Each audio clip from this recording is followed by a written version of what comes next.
CAA বিরাট খবর, মালদায় গ্রাম পঞ্চায়েত প্রধানের নাগরিকত্ব নিয়ে সংশয়, বাংলাদেশি লাভলি খাতুনের বাতিল করা হলো ওবিসি কার্ড, এনআরসি এনপিআর হবেই কি? এই যে সিএ নিয়ে কি আপডেট, মালদায় যে গ্রাম পঞ্চায়েতের প্রধানের বিরুদ্ধে নাগরিকত্ব নিয়ে সংশয়, কি ঘটনা ঘটেছিল, এই যে যাবতীয় তথ্য টোটালটাই কিন্তু আজকে আমরা এই ভিডিওর মাধ্যমে দেখে নেব। তো চলুন বেশি দেরি না করে ভিডিওটা শুরু করা যাক।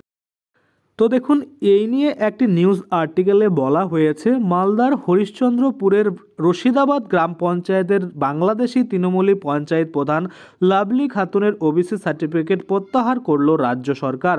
লাভলির নাগরিকত্ব চ্যালেঞ্জ করে ওই পঞ্চায়েতেরই পরাজিত প্রার্থী আবেদনের ভিত্তিতে আদালতের নির্দেশে মহকুমা শাসক লাভলির ওবিসি সার্টিফিকেট প্রত্যাহার করেছে বলে জানা গিয়েছে।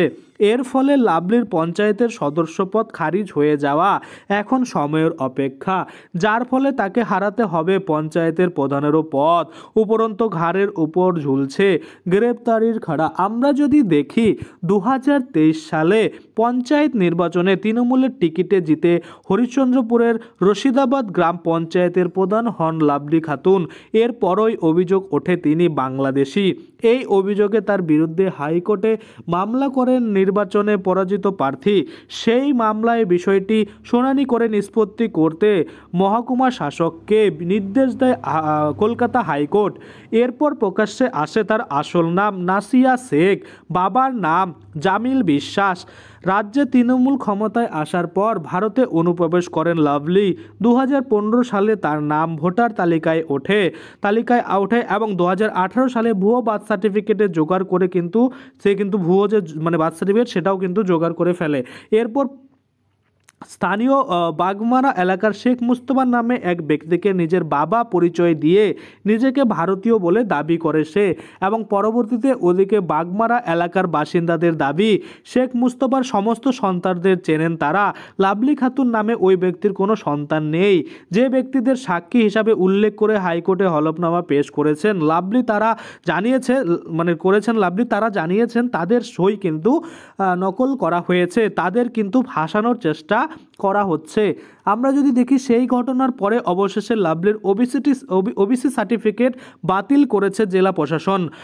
এর ফলে তার পঞ্চায়েতের সদস্যপদ খারিজ হয়ে যাবে, পঞ্চায়েত প্রধানের পদও চলে যাবে।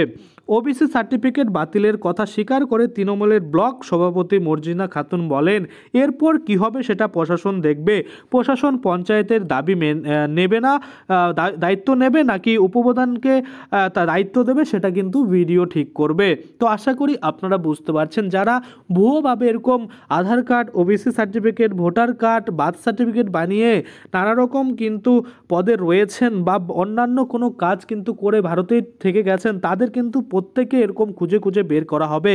আপনারা হয়তো সকলেই জানেন যে এনপিআর হতে চলেছে। এনপিআর এনআরসি হলে তখন এভাবে খুঁটিয়ে খুঁটিয়ে দেখা হবে কারা বাংলাদেশি ভারতীয় সেজে তারা নানা রকম পদ নিয়ে বসে আছে, এবং তাদের প্রত্যেককেই সেই পদ থেকে খারিজ করা হবে। আশা করি আপনারা বুঝতে পারছেন। আজকের জন্য ভিডিওটা এখানেই শেষ করব। যদি ভিডিওটা ভালো লাগে অবশ্যই একটা লাইক করে দিবেন। যদি আমার চ্যানেলে প্রথমবার ভিজিট করে থাকেন, নিচে একটা রেড কালার সাবস্ক্রাইব বাটন দেখবেন, ওখানে ক্লিক করে সাবস্ক্রাইব করতে পারেন।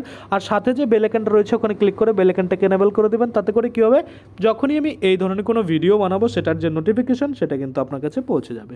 ধন্যবাদ।